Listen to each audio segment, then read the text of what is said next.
So this is our first video attempt, right? And Yeah. so I had like a little crisis. I was like, does that mean I have to like comb my hair?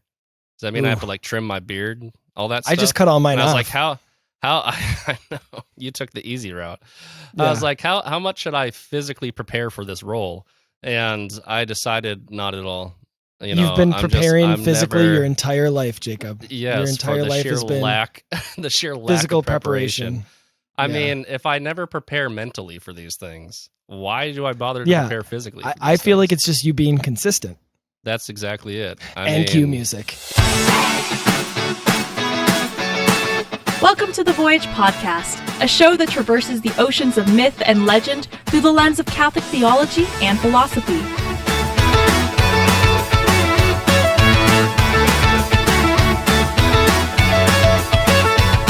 Come aboard as we set sail in pursuit of the heroic life and Christian virtue. With your hosts, Mike Schramm and Jacob Clatty. Welcome, everybody, to this episode of the Voyage podcast, where we're going to be talking a little bit about one of the sci-fi classics. I think one of the best sci-fi books of the last 100 years, but also how it's sort of become, how the impact that it's manifested either indirectly or directly on one of the, you could say, Christian kind of cultural movements in just the last 5 years or so. So that's kind of, how's that for a teaser, Jacob? You like that? I'm feeling pretty teased. Yeah. So the book in question that Jacob finally got around to, because he'll only do it if he gets to record about it, is the Canticle for Leibowitz. Yeah, which is, like I said, a science fiction. Oh well, it's you gave me more than I expected. 48 hours, man. I mean, I've been talking about about Canticle for Leibowitz for at least a week. Yeah, well, I don't know, something. Yeah. So it's I got and plus the book's been around for like 60 years, so it's one been of in my the Audible. It's been in my Audible for like a year now. Like I so downloaded it. Well, I started. So you just absorbed it from your electronic library. Is that right into your brain? Yeah, a year ago I started listening to it, and I think the beginning is kind of boring. It's just this monk out in the desert. It's kind of interesting if you're interested in like how monks behave. Wow, you heard it from the Eastern Orthodox Christian. Living the monastic life is boring. Go ahead, continue, please. I think they would agree, but like and so I put it down and I didn't return to it until this podcast. But when you give it a chance, it picks up. So, and I will say too that. Oh, go ahead. Unless it gets caught up in all the idiosyncrasies of how they're illuminating manuscripts and things like that, which gave me vague flashbacks to trying to read Moby Dick. If you ever read Moby Dick, yeah, it's like wow. there's just entire chapters in which he's just talking about like whaling or like how ships are built or how rope is made. It's just an like unreal, like just manual on everything having to do with fishing or whaling, like you said. I appreciate the world building on display in Moby Dick. Yeah, but it'd be like I don't know, trying to read whatever Lord of the Rings, and there just being entire chapters on smelting on a or tree. Something. Yeah, well. Never mind. It was a bad example because frankly, I think a lot of people would have a hard time actually reading Lord of the Rings these days because, like, especially Fellowship of the Ring is just. Doesn't everything come back to Lord of the Rings for you? It's a touch point. What can I say? It's So going back to Canticle for Leibowitz, that's the birthday parties. That's all I'm saying. He spends a lot of time going into the nuances of Shire folk. I will encourage you that they don't talk about the illuminated manuscript in the second part or the third part. So, and we'll go over a little bit more detailed of a synopsis because it'll kind of go into some of the prominent themes of why this is such an important work when it comes to the second point, which is kind of that cultural movement, which you may have heard of, Jacob. This is kind of in your ear, but the Benedict Option. Do you remember? It was back in 2017 when Rod Dreher started talking about the Benedict Option. Yep. That once Catholic, now Orthodox writer extraordinaire. I actually do follow his blog pretty frequently. Well, that's the thing is like, even if you hadn't read the book, if you follow like any of the stuff that he posts, any of his blog posts or his work as a journalist and stuff, you can probably piece together probably about 90% of the book, or at least the idea of the book anyway. Yeah, so, no, he repeats himself ad nauseum. And so I know all about the Benedict Option because wow, you're just Roger coming out swinging. Hey, come on the podcast, Rod. Let's have a chat. We would have a good chat. I would love to talk to Roger. People are probably sick of me referring to everyone as friend of the show, so I'll refer to him as enemy of the show. Enemy of Jacob. Enemy of Jacob, I should say. But I'm a devotee. No, I know all about the Benedict Option because even if you don't purchase his books, he'll just like copy paste chunks of them into his blog, make you read them anyway. How convenient. So why these two things go? So the first thing, Canticle for Leibowitz. It's a very Catholic book in a lot of ways. So first of all, Walter Miller Jr., the author, was a convert to Catholicism. Now, some people will say that he kind of moved away from Catholicism by the end of his life. I mean, he was going through a lot of stuff at the end of his life anyway. And actually, some of the trauma that he faced early in life made its way into Canticle for Leibowitz. And we'll kind of talk about how that was so. But he at least was very heavily influenced by Catholicism. Like I said, was Catholic, at least when he wrote the book. And, it's like you're saying with Dreher, once a Catholic, but honestly, always a Catholic from my point of view anyway. So Walter Miller was Catholic. His main characters, his heroes of the book. And, you were talking about how we were saying how it's broken up into 3 different chunks. So in all 3 of those little stories, and they're separated by long periods of time, but the heroes are all Catholic in all those. And so the characters explicitly are, and the themes are very much Catholic themes. Like, it's not like it's something, we didn't have to do a lot of digging, so to speak, to see the Catholic or, ancient Christian themes, historic Christian themes in Canticle for Leibowitz. No, I mean, this is a book about Catholics, just like fundamentally so. Which is what makes it so amazing. That it is considered. This isn't just my opinion that it's one of the most like greatest sci-fi works in the last 100 years. Like, this is across the board. Like, he won 2, is it called Hugo Awards, I think, for his work because he also wrote a lot of short stories and but he was basically always in the science fiction kind of genre. So he was a very respected author. This was, I think, the only novel published in his lifetime. But then he had a sort of companion book to Canticle for Leibowitz that was published after his death, which like not as famous, and the Wild Horse, I think is what it's called, St. Louis and the Wild Horse. Yeah, the little Audible thing. Also, the author of also they name those other books. It's not quite a sequel, just because of the way that Canticle for Leibowitz, like over the long period of time that it takes place. But like I said, it's more of a companion book. What, just set in the same universe kind of thing?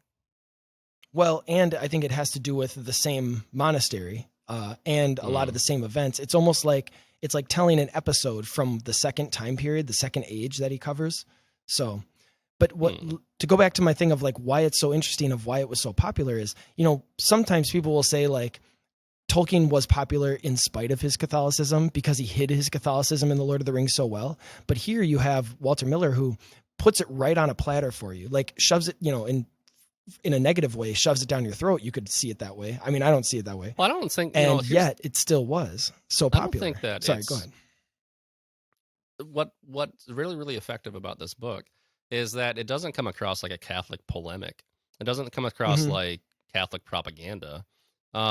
Frankly, if you know anything at all about history, just full stop.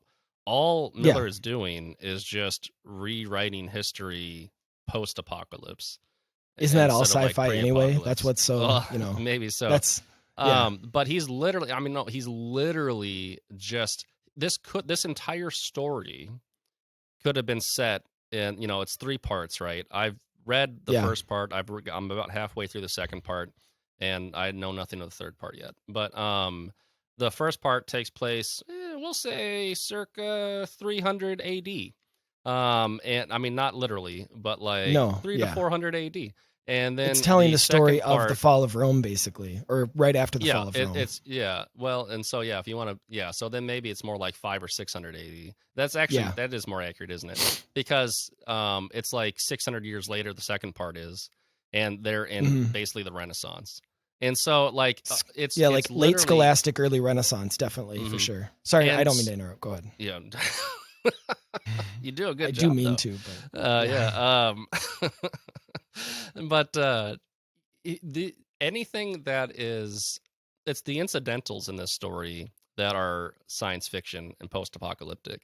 Everything about it is basically just a story of a monastery. And if you were just a history buff who wanted to read some historical fiction about the trials and tribulations of monks during the Dark Ages and then during the early Renaissance, and then wherever he goes next, you could tell this exact same story. Of course, it makes it interesting, gives it a lot of really, really good flavor to make it science fiction and post-apocalyptic. And so it definitely makes it a better book. Well, I mean, hypothetically, than if you were just going to go do something about if it was just a straight historical, historical. But that being said, I'm a history guy. I like history, and when I'm reading this book, it's clear to me that he is just. This is not. How would I put this? It's not that it's not a strong work of imagination, because it is really, really clever, like how he reinterprets history post-apocalyptically. So it's very imaginative, but he is basically just taking history and just glazing it with science fiction. And if you didn't know that monks were the people who preserved Western culture during the Dark Ages, then this book would be very fantastical to you, right? It's like, oh, that's so silly. So apocalypse happens, and the only thing that survives is the Catholic Church. I mean, that's absurd. And it's like, no, that's just history. Like that's just what happened in Western Europe. And so, it's not, there's no surprises here. It's almost, you can just tell what's going to happen next if you just know what history is. Of course, I don't know that for sure, because I haven't, it has a habit of repeating itself. Is that what you're going to say? Yeah, it sure does. There's like have you ever noticed there's like a cyclical nature to things, Mike? Just a thought. Yeah. Hey, what are you reading the Wikipedia page for the book now? So,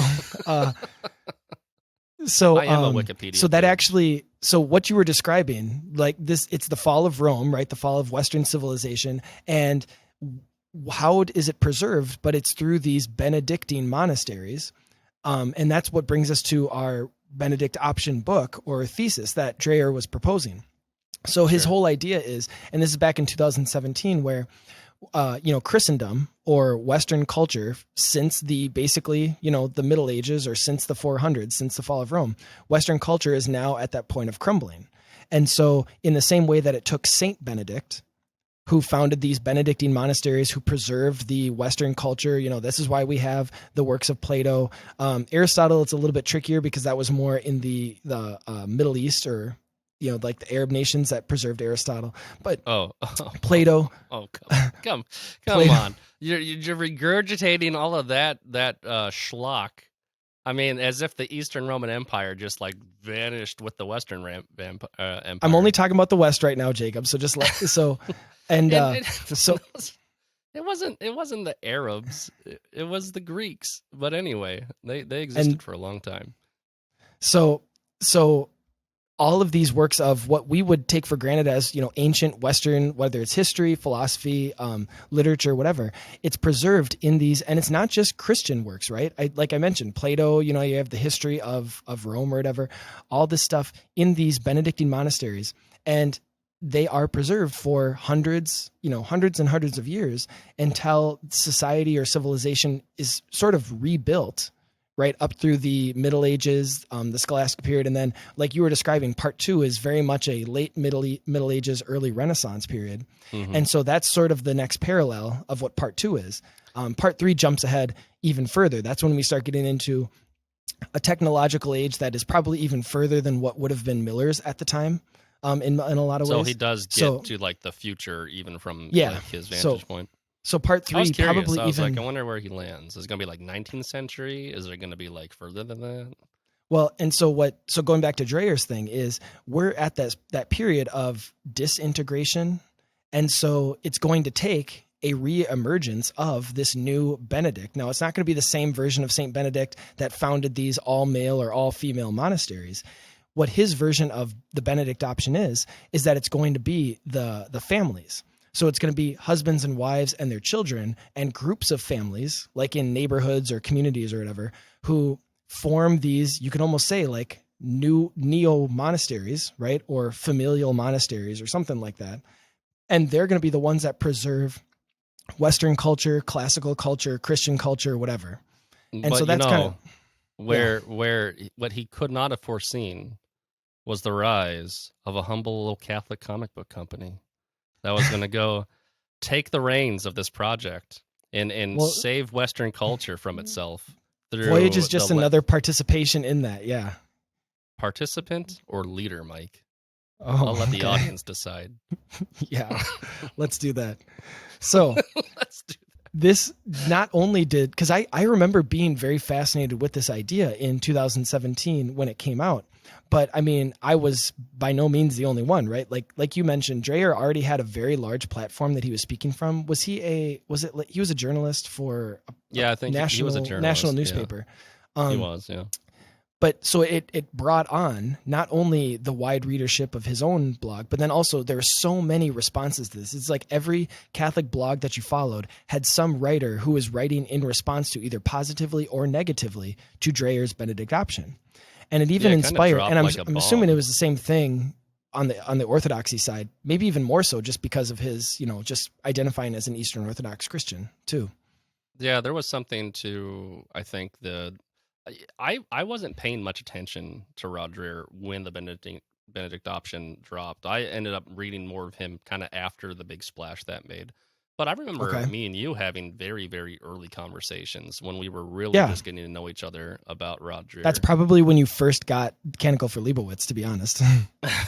Because I probably mentioned Canticle for Leibowitz. This is years ago when we first started talking. Yeah, very well. I mean, I don't know. But certainly, Rod Dreher left the Catholic Church because he really had a hard time with the scandals that were coming out, that were being paraded around in the media and things like that. But was difficult for him was like he was a journalist investigating those scandals as a Catholic and things like that. And so eventually that he makes his way into the Eastern Church. And that was a big deal, I suppose. I think that for the fortunately most part, there's no scandals there, right? Yeah, I mean we're pristine. But that sounded saltier than it was. I'm just being playful. I'm just teasing. That's fine. I mean, that's totally accurate. But the the thing about Orthodoxy is, I don't know if most of the time I think we're just skeptical of like people coming in. And I say that as a convert, so I don't know how big of a splash it made in Orthodoxy or not. I think we might have just shrugged. But hey, we'll take them. And no, but you guys aren't as triumphalistic as we Western Catholics are. I could be wrong. I just know it wasn't really on my radar at the time. But the Benedict Option is, I think, a really, really accurate, kind of quasi warning at the time, but almost.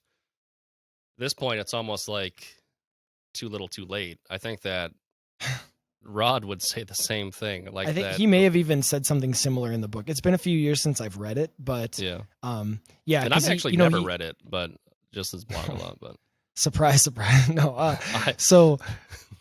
Well, and I know we kind of talked about this already. I got halfway through two of the books I was supposed to have read for this podcast. All right, I'm doing pretty so good. You are, yeah. So if you're half prepared for two things, does that mean you're like fully prepared for one thing? Is that what it equals out to?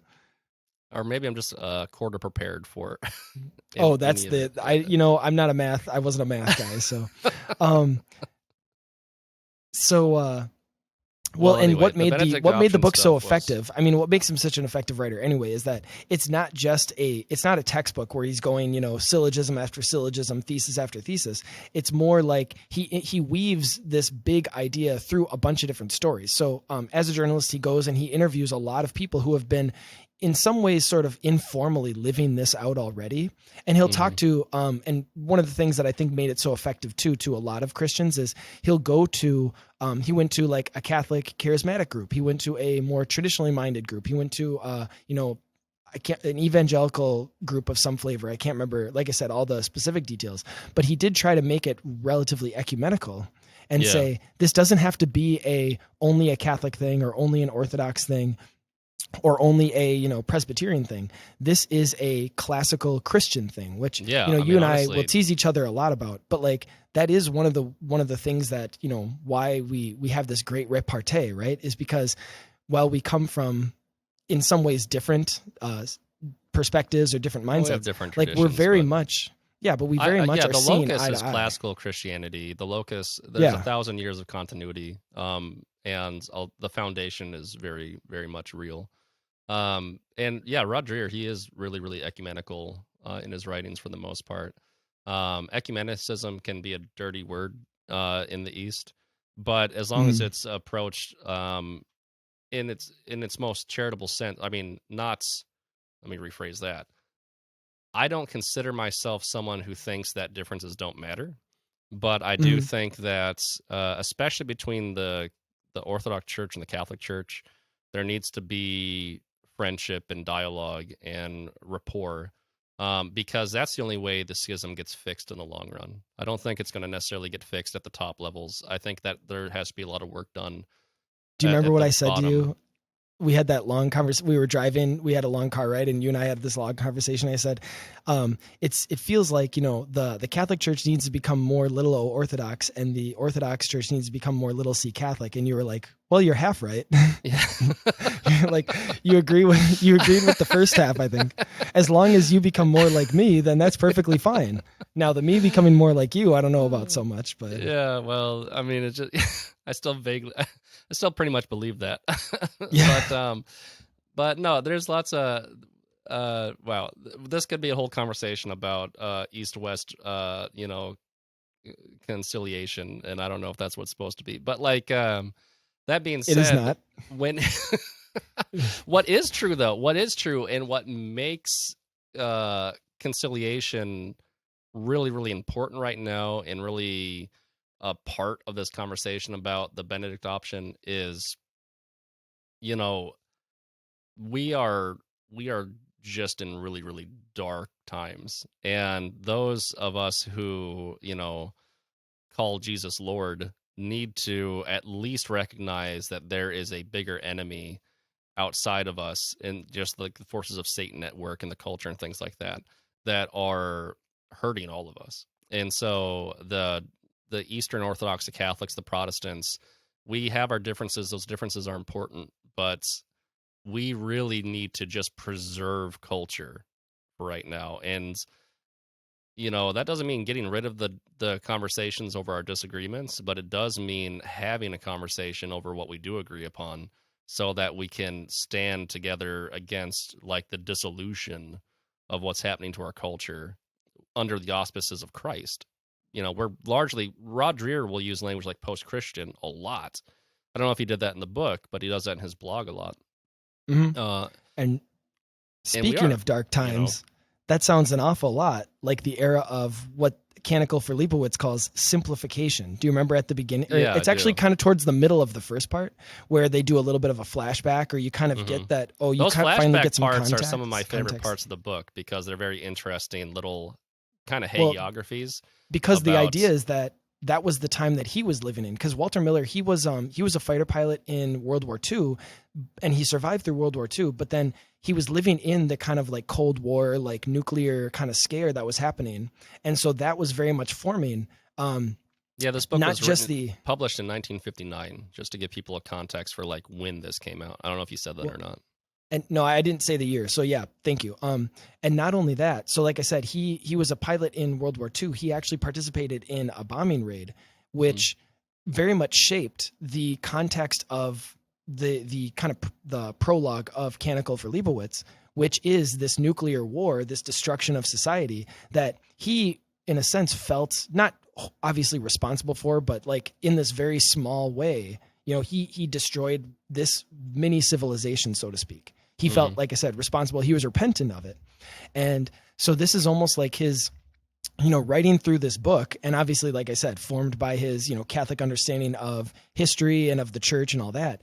This, you could almost see this as like, this was his processing of that participation Mm-hmm. in the midst of the nuclear kind of Cold War situation that he was also living in.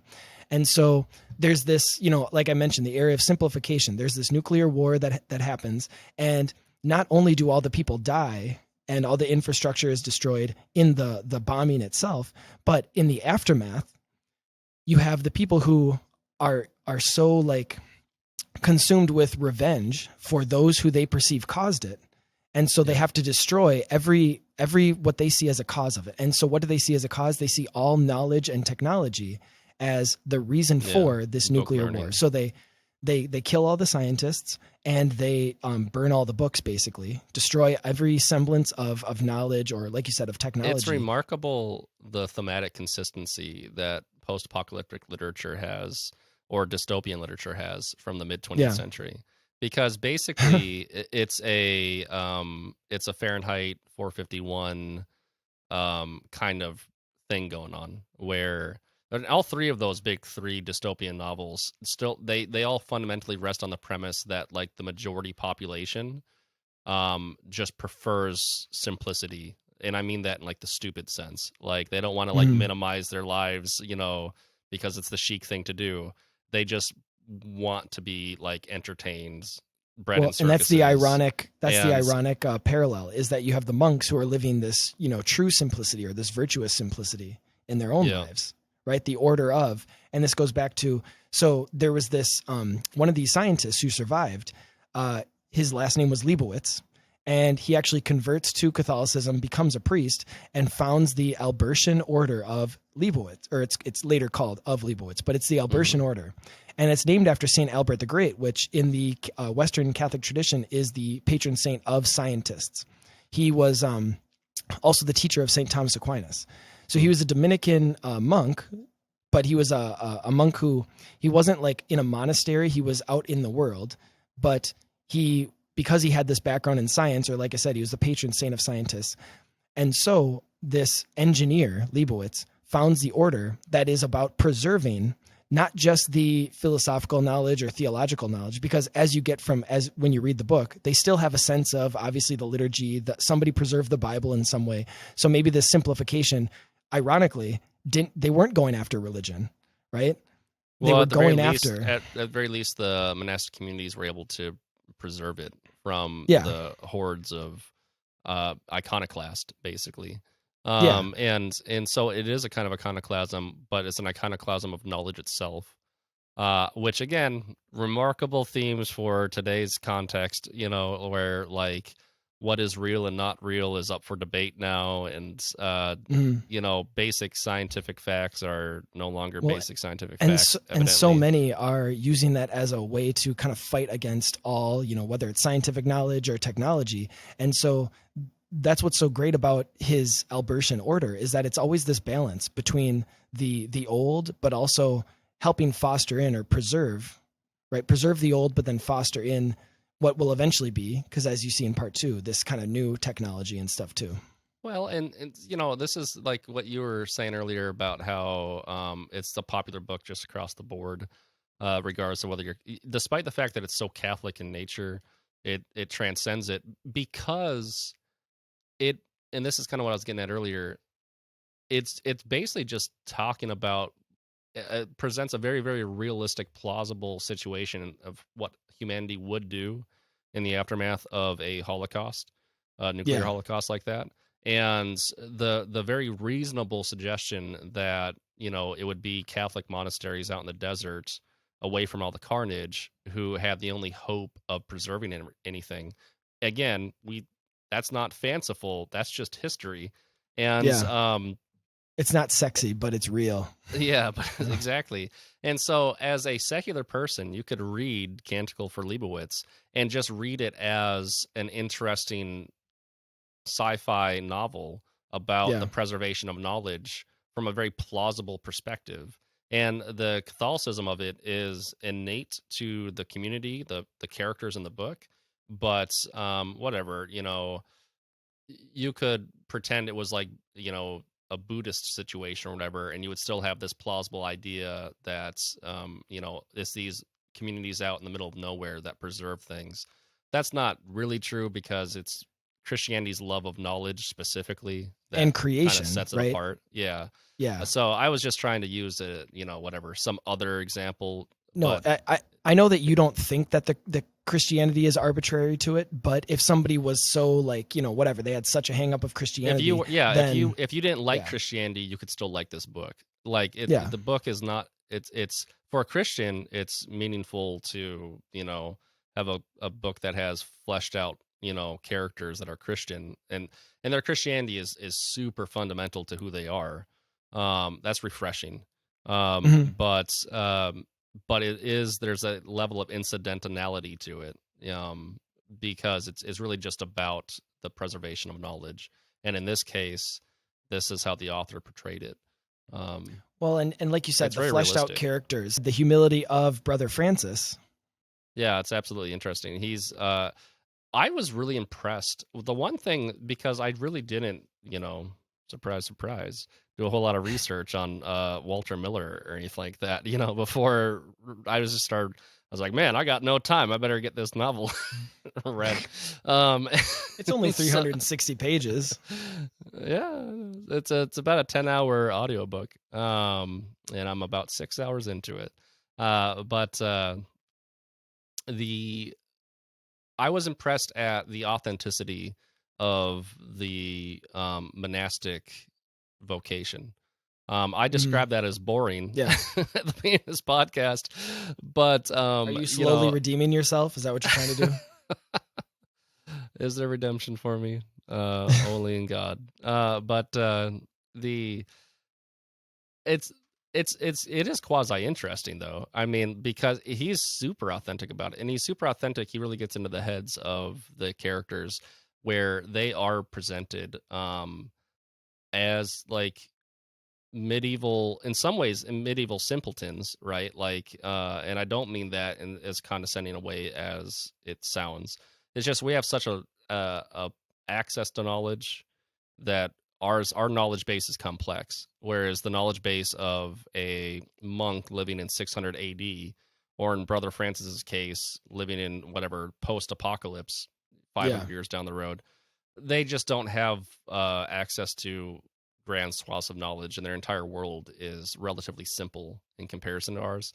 Well, and one of the things he portrays that really, really well, And so kind of, again, bringing us back to, so we're kind of jumping back and forth between the Canticle for Leibowitz and the Benedict Option, and we're doing this on purpose because the whole idea is that they sort of parallel each other in terms of ideas. One of the things that I love about that first part that you were describing with Brother Francis, so he finds this artifact, which, we've had conversations about memory before. You know what they call the artifacts that memorabilia. they find? Yeah. The memorabilia. So he finds one of, go ahead. Well, I was about to say, you should actually finish your story first because I'm going to derail it. Okay. So he finds an ancient blueprint, which is believed to have been written by the Saint Leibowitz himself. And I should say the Blessed Leibowitz because he hasn't been canonized yet. That's actually part of the story. And he spends all of his time, all of his free time, the very little free time that these monks have, creating a copy of it, because that's what the monks had to do, right? They had to take these ancient scrolls, these ancient documents, and they had to handwrite the copies so that they could be preserved. And he's doing the same thing with this blueprint, not realizing the significance or what it even means or what it even applies to, but he's doing it simply because it was something that could be preserved, some memory that could be continued on. And if somebody, even if it never happens in his lifetime, which we find out it doesn't happen in his lifetime, but even if that can be used by some later generation, right? Some knowledge is still going to be useful just because it's true. So what he does though, is he doesn't just copy it down. Yeah. He copies it in this illuminated manuscript, the most beautiful, like it's more beautiful than the original, right? And he's doing it. He wants to make it beautiful. Literally just a blueprint. Like it's just a blueprint. And the description in the book of the manuscript he creates is like he's given it the full weight of what is clearly like innate artistic talent. He beautifies it. He turns it. Yeah. It's one of my favorite details of this book is this idea that you have a monk who is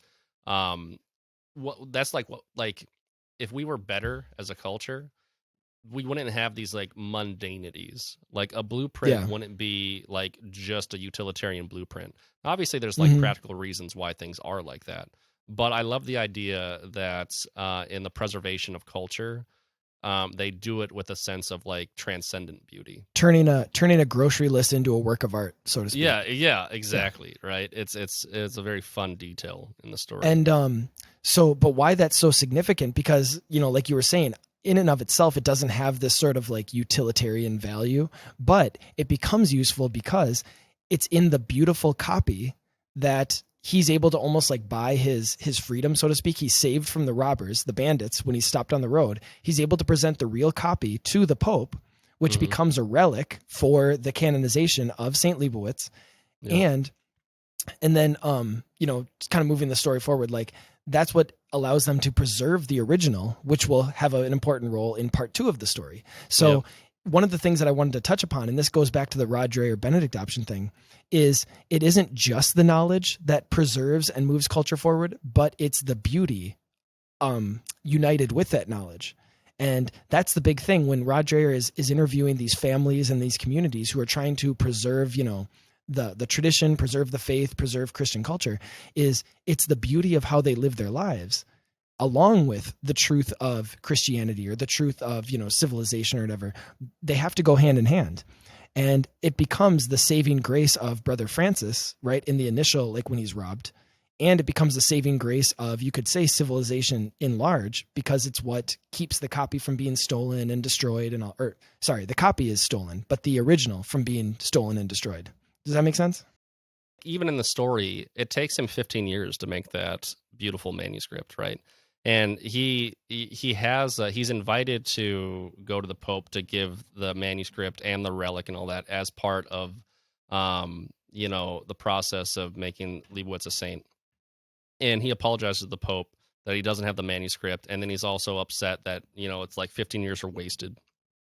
And the Pope says what you said, basically. It's like those 15 years weren't wasted. Without those 15 years, the robber on the road wouldn't have mistaken it. It all played out God's plan, things like that. Mm-hmm. And I think there's something very significant about this idea that if you don't approach your life from a kind of pragmatic utilitarian perspective, but if you approach it from a life dedicated to truth and beauty and goodness, then there's lots of things that you will participate in that don't have an efficiency to them. Yeah. And they don't have a kind of like utilitarian baseline, but the fruit of it and the good things that come of it will present themselves in culture down the road.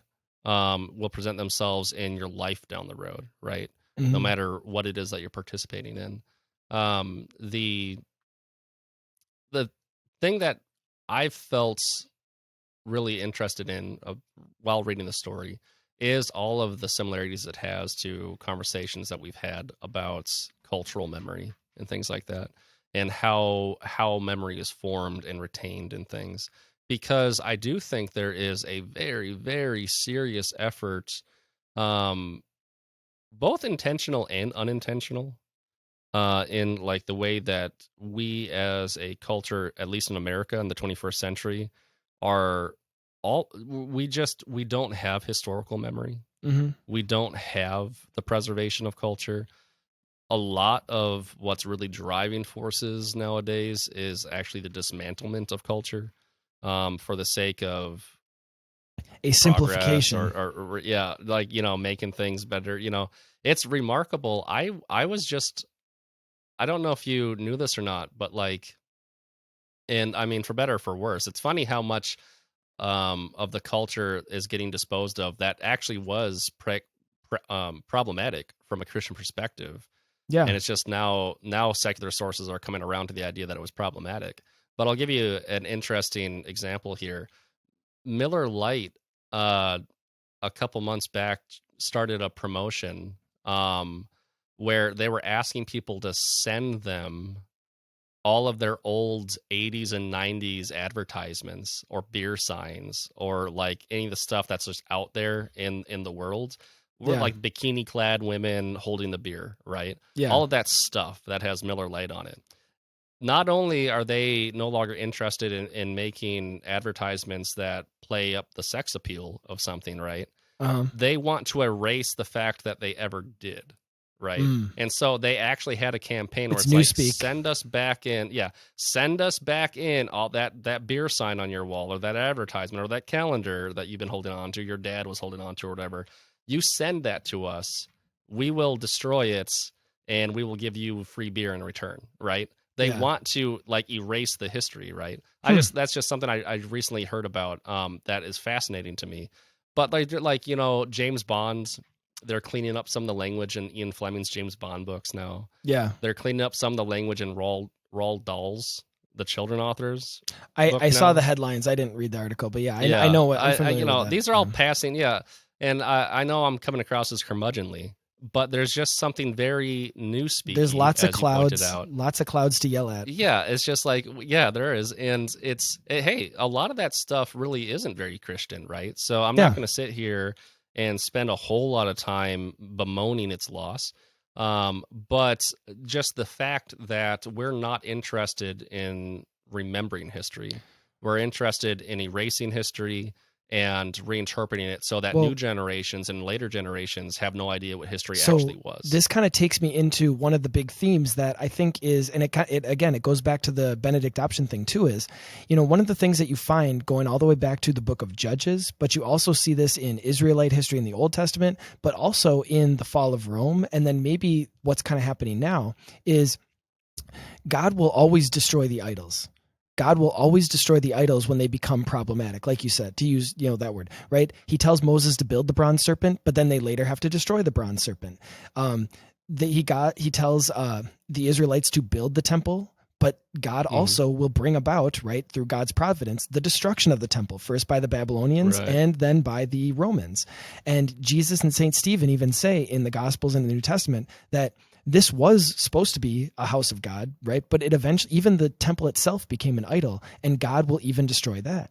And so was there this, and again, I'm not saying it's necessary where it's like, well, I mean, you could kind of compare it to the flood too, but was it necessary in a sense to destroy the Roman Empire in order for Christianity to emerge? I mean, one could look at history and argue that. And then one could see the same thing happening where to destroy the idols that even have happened in Christendom, does it all have to be, destroyed, but it's still preserved. Now, it's not going to be through the same Benedictine monasteries. I mean, in some ways it kind of was, but is it also going to be preserved through this neo-Benedictine or neo-Benedict option, right? That we see a little bit in Walter Miller, or like we've kind of been talking about, is it happening now, not through the monastics, but through the families?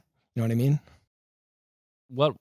What needs to happen is that there needs to be participation in culture, right? There needs to be initially a participation in through the creation of media companies and things like that, like Voyage Comics. What I was saying earlier was tongue in cheek, but the reason why I agreed to even participate in this podcast is because it felt like an opportunity for me to contribute to the cultural conversation and to espouse a view that's about the preservation of it. The conservation of it and whatnot. So when all those problematic beer signs get destroyed, it'll still be here in this conversation that they existed. They did exist. They did exist. So it might even be on my garage wall. Who knows? Oh, so you didn't capitulate, did you, for the free beer, huh? No, not the right target audience for that campaign. Because part of this reality that we live in right now is if we don't actually start to create content for ourselves and hold on to the content and find the beauty in the content that already exists, and then basically do kind of like what the kind of Scandinavian Christians did with their, like, the Nordic tales and things like that. Or really, I even think that's true. Yeah, there's lots of other cultural examples too, but that's the most obvious one. What was that? Snorri Sturluson or something like that. It's a pretty goofy medieval name. No, it's really it's like that though. It's like Snorri Sturlington or something like that. Sounds like I'm just making that up. But it's pretty. Yeah. I mean, I have read Canticle one time, but maybe they threw in some extra characters that I missed. That is very close. It's not accurate. I know I'm getting it wrong, but it's very close to the actual name of the person who basically single-handedly preserved all the Viking myths. Okay. They all come from the Prose Edda. There's two main sources of collections here, but like basically these Nordic Eddas that are basically just like the safeguarding of Viking culture and myth, and it was done by the Christian monks, right? Mm-hmm. Like they did that. But what people nowadays will get all like upset about is you can tell, because I do like learning about Viking culture a lot, and so I read a lot of different people, and a lot of them nowadays are not Christian, especially because we're in this weird like post-Christian world where like paganism is like making a comeback. And one of the biggest platforms that's making a comeback is basically like Viking paganism, because it's cool, I guess. And it is cool, right? But I think there's something primal about it when people look at like, and maybe it's because of certain like iterations of it on Netflix or on, a premium cable, true. Where it kind of brings out like the manliness of men, where it's like you're tough out in the cold with your shirt off and you're fighting people and, taking what's yours or whatever. So you could say that's the toxic part of it, right? Well, they also have or not so toxic. I mean, just saying. But there's also in Viking culture, there's kind of like some interesting things that like work well for modern audiences. Like they have the idea of like warrior women, Valkyries, and things like that. And they have the idea of there even being the kind of like hermaphroditic realities in some of their shamans and things. It works pretty well, frankly, for modern context. You just have to avoid all the human sacrifice and all the, vicious fighting. Why? And all the, Why do you have to avoid that? all the blood sacrifice and all the. I feel like that fits in. I feel like that fits in perfectly. all the raping of women that was ceremonially a part of their, funeral rituals. But anyway, if you ignore all that, there's lots of things that modern people like. But the only thing I was trying to get to with that kind of long-winded tangent was they get all uppity that the only means they have of accessing actual Viking lore is through Christian sources, and Christian sources obviously were trying to reconcile it to Christianity. So you have all this bemoaning of, we don't have authentic Viking lore. All we have is like this Christian's interpretation of Viking lore, and it's probably not like as cool as it should be because it's been all Christified, then and make it up for yourself if that's what you really want, Hey, that's what they're going to do anyway. And B, it's like, as opposed to just not having it, right? As opposed to just all right, well, whatever. Next time you preserve culture and you can write it in your context.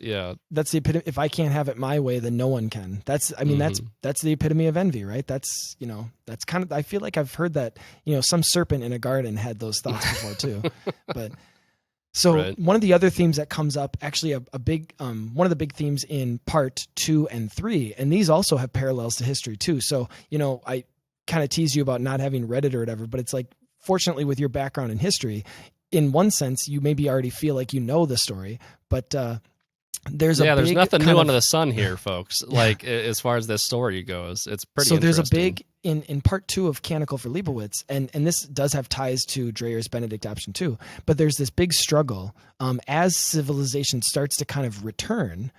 There becomes the inevitable power struggle between kind of church and state, because if it is the church or this abbey that has the knowledge, especially now, it's not just cultural or religious knowledge, but scientific knowledge in these in the memorabilia. The state wants that because the state wants that power, and so there's this kind of back and forth between like one of the state secular scientists and the abbey, the Tom Thaddeus, I think, or right? Character. Yep. So that becomes how close of bedfellows are the church and state going to be, and what are going to be the consequences of that? And that made me think of, we were talking about how this has parallels to the fall of Rome and the rise of the Benedictine monasteries, but this also makes me think of the emergence of Charlemagne and the kind of church and state relationship that happens with Charlemagne. And I mean, it happens countless times throughout history, but that's the first big one that comes up. Super persistent. So that's kind of one of the big themes in but well, but that's before. That's the thing. That's before. That's true. It's a little different. It is a little different. You're so right. That's why I brought it. So Charlemagne is very much like a post-apocalyptic. Because the Dark Ages were post-apocalyptic in the West. You know, like they were, and that's a really, really good way to understand history, Western history, and understand the importance of figures like Charlemagne. To bring back order and to preserve how that could actually happen, the faith and things like that. You know? Exactly. You know, and yeah, it frankly, also kind of reminded me of the rise of Napoleon after the French Revolution too. Yeah. Which, I mean, I think didn't he want to be like a new Charlemagne anyway or something? So that's probably true. Kind of I'm not sure kind of like how, I don't know if he was super Christian or not. I guess I don't know enough about Napoleon. Like anybody else, if it's convenient, you'll use the church to your advantage. Yeah, fair enough. Right. And that's what's happening in part 2 of Canticle for Leibowitz is this. They want to not just have access to the knowledge, because the Abbey is more than willing to have them come and study the documents, study all the knowledge that they have. But now the state wants to possess it, and that's one of the big conflicts because just like nowadays, there's a representative, like a papal emissary, because there's still it's actually called New Rome. I think the only it's in Rome America somewhere, presumably, because he can travel to it from Utah. It's all in America. I think the whole story is because Texarkana, the new kind of country that's developing, or the new empire, is taking place along modern day Texas and Oklahoma and I think parts of New Mexico or whatever. Just to poke fun, as an Orthodox Christian reading this story, yet another Catholic writer writing a story about how the Catholic Church is the only thing that survives anything. But I always have to take it even better. An American Catholic writer. But that's exactly It's if you're an American Catholic writer, the story you're going to write is that the Catholic Church perseveres, and it perseveres in America. That's exactly. Hey, he was in the military. He was patriotic. It's true. It sure is fun though. I mean, because just like the Dark Ages, once civilization starts to re-gear itself up, it's in little fiefdoms and kingdoms and things like that. And there's the kingdom of Texarkana. And there's the something Empire of Denver. The Empire of Denver, and it's just, it's interesting. He's brother Francis of Utah. I love that. Honestly, I eat that type of thing up. It's the exact same types of labels that we give to people from 2,000 years ago. Yeah. But, like I said, it's transposed onto the 3100s. All the hagiography that takes place within the context of the book. And honestly, it is an unflinching interpretation of how human history works, right? You could, so how much of a saint was Leibowitz, right? How much, the story doesn't necessarily go to bat for him being particularly pietistic or you get whatever. Very little from his actual life. You get very little, right? And if anything, as a person reading the story, you kind of just get the impression that he was probably just someone who was just kind of pragmatically trying to preserve culture. And hey, saints have been made for less, right? So it's not that he doesn't deserve the title ultimately, but it also gets into so for example, in one sense, sorry to interrupt, but it points to the importance of grace when it comes to this, right? That it was God's grace working through this earthen vessel. Absolutely, sort of yeah. I don't think keep that. Going. Yeah. I'll give you an example, and I think this is where what Miller does really, really well. I think it's one of the best parts of this book is just how authentically he interprets the world through these characters. So a great example of this is in the beginning of the book, when Brother Francis, he basically finds a fallout shelter, and this fallout shelter belonged to the Leibowitz family. And that's where he gets the relic and all that stuff, right? But everything is being told from the perspective of this humble monk, practicing asceticism out in the desert. And he refers to the fallouts, and his definition of what a fallout is a demon creature. Oh, and he's afraid, and he's afraid that he doesn't want to disturb the fallouts from coming and harassing him in the night and things like that. But that's he's so afraid Anthony of the Desert too, right? Where he combated the demons, right, and all that. So it's a perfect parallel. Super authentic. It's super authentic, but it's interesting. It's so good.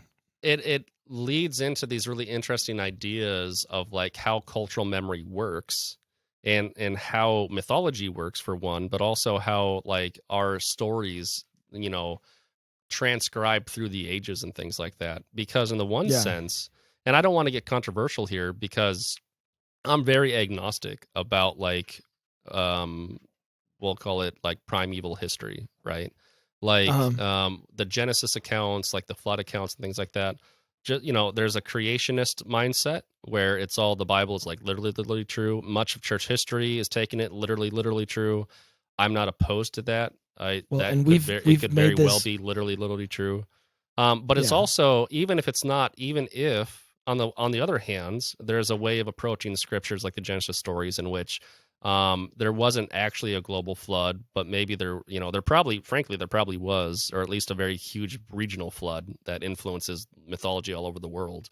My point that I'm trying to make, though, is that you can approach these stories, and I think with good faith, as the transmission of cultural memory that defines something in a very real way, that defines something in a way that helps us as is. It's like the best way for this to have been preserved was in these stories.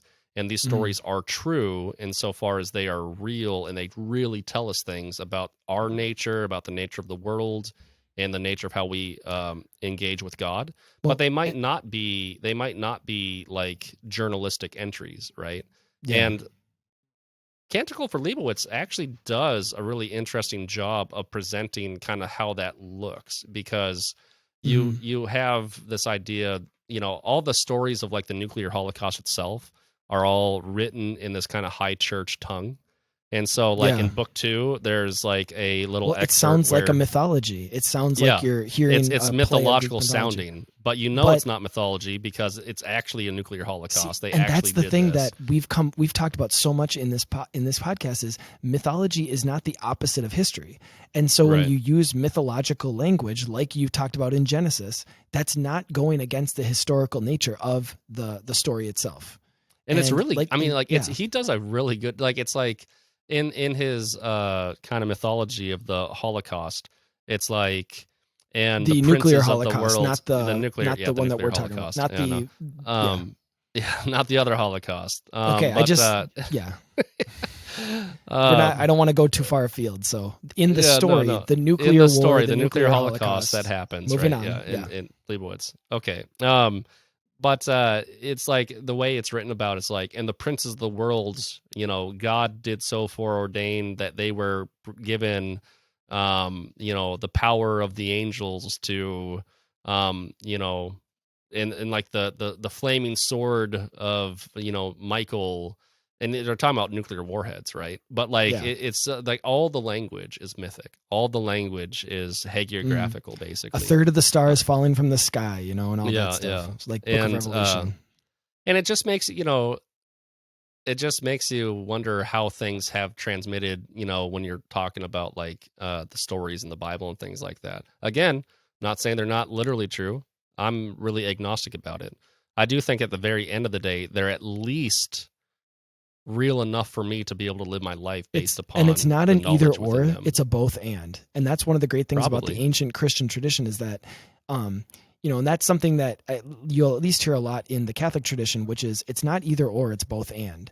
And so, when we say that it's a mythological story or it has mythological language, that's not to be the opposite of historical reality. Because all of the commentaries on scripture and things like that, the literal history of it, is taken for granted, right? Which is a perfectly acceptable view. But it's also what they comment on the least upon because it's the least important aspect of what they're talking about. Yeah, so they weren't as obsessed with the like empiricism, literalism or whatever. It's not a conversation. It's just like this is what happened, and then everything that they expound upon is all the kind of typology and all the kind of moral teaching and all the kind of like the meat that you can get from the details from the trivia. But like the trivia itself is uncontroversial to them and they just don't even comment on it. Rarely, And so what you have is this super rich, robust history of commentary on the scriptures that has nothing to say to a creationist or an evolutionary account of reality, and everything to say about how we're supposed to understand these scriptures in light of Christ, and how we're supposed to understand these scriptures in light of our own lives and our own relationship to Christ. And it works really, really well for someone like me who's born in modern times that does have to parse out what, modern science is teaching in relation to like the Genesis account and things like that. But Canticle of Leibowitz, long story short, is this really, really interesting interpretation of how truth, like the actual facts on the grounds, meld with the mythology of a culture and become the fabric of that culture, right? Well, and that's, again, going back to, so we want to keep jumping back and forth between Canticle for Leibowitz and the Benedict Option. Benedict Option, one of the temptations that when a lot of people were critical of it is that you have that temptation to turn in on yourself and almost develop that kind of citadel mentality of we're never going back out into the world, or treating it as if the world is already like the world is over and this is the only thing left, when the whole point of the preservation was so that it could eventually matriculate out into the world again, right? The knowledge had to be preserved in the monasteries so that, because they would start teaching people and then those people would go back out into the world, right? St. Thomas Aquinas was taught at a Benedictine monastery so that he could, now I know his parents wanted him to be a Benedictine, but he eventually was able to go out into the world, right? And that's how at least theology moved forward, but that's how everybody was taught. Everybody was taught, like that's where the universities developed, was from the monastery and cathedral schools, because that's where all the knowledge was. So the whole idea was that you preserved it there so that, and then eventually people could go back out, and that's how the world, you could say, restarted or Western civilization moved forward. And with the Benedict Option, the hope is always, and like I said, I think maybe Dreher from some points of view got too hard of a time on this. I think he always wanted that, we would come in and huddle together and preserve so that you could send those children who have been formed back out into the world, right? That's why it has to be families. There's no sense of retreat in Dreher's Benedict Option. That's the caricature that gets thrown around quite a bit, I think. And there's just no semblance of retreat. It's more about like it's basically surviving and conserving culture, full stop. And if you think you can do that this is where the nuance comes in. The nuance comes in like by capitulating to the culture around you, by trying to snuggle up to it, which people could probably caricature us. Like what we're doing right now is like that, oh, you're trying to capitulate to the culture by kind of like making it like okay when it's not okay kind of thing. Yeah. Well, we've talked about The Last of Us. We've talked about, TV shows that might be seen as objectionable or whatever. And so that's where you could kind of see, are we capitulating too much? Is that kind of what you're... Well, I think that some people could criticize this podcast of kind of advocating for that kind of a thing.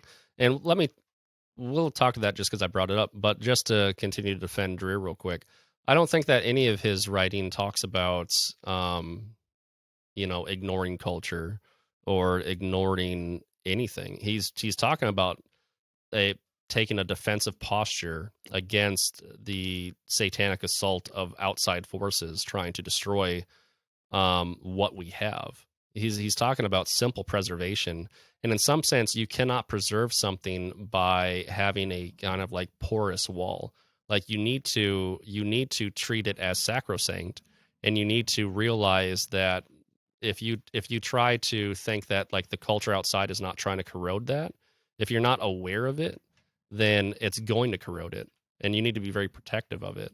But that doesn't, just because we put a wall around what is sacred doesn't mean that we don't venture outside those walls to explore the regions around us, right? And try to bring them into the fold, try to evangelize and bring light to the darkness and all that stuff. And so that's what I'm trying to do in this podcast. By bringing Christianity back out into the open, by talking about what's out there from a Christian perspective. But in fairness, I think people, that's not, hey, that there's probably some perspectives that would say you shouldn't be watching The Last of Us. Yeah. Because it's not,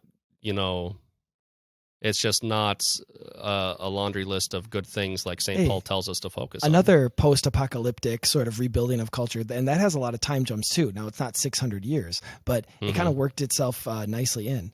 So I wanted to make sure that we didn't, because I tried not to give. There are some spoilers that we could have alluded to or gotten to. I want to strongly recommend. I mean, the book itself is just so good, but the story and all the big themes that we've kind of touched upon, and like you've already mentioned, the reason why it resonates so much is because in one sense it's already happened, right? This is history being retold through this fresh lens of science fiction.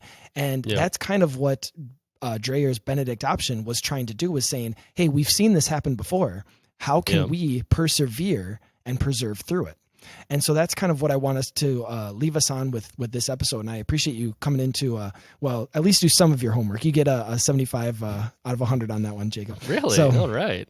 Yeah. If I only read a quarter of the, but I still get a 75. That's pretty good. I know. Yeah, is this how you handle your teaching, your students at your schools, Mike? You know what? It's the end of the year. If they wrote their name on it, I just check it off as done. So thanks again for it was a good conversation, and I appreciated kind of getting you, because you have a little bit more, I teach a church history class, but you got a little bit more of that historical perspective too. So, and I like how you brought in the beer company, because, Canticle for Leibowitz was written by Walter Miller, so you can say at the end, you can close this out by saying it's Miller time.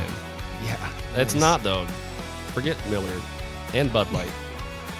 Craft beers. Thanks for listening to Voyage Podcast. The Voyage Podcast is a production of Voyage Comics and Publishing, which seeks to create exceptional entertainment informed by Catholic values that inspire people to live a heroic life. Voyage Comics seeks to advance truth and beauty found in powerful stories. To learn more, visit voyagecomics.com. You can also follow us on Facebook, Twitter, and Instagram.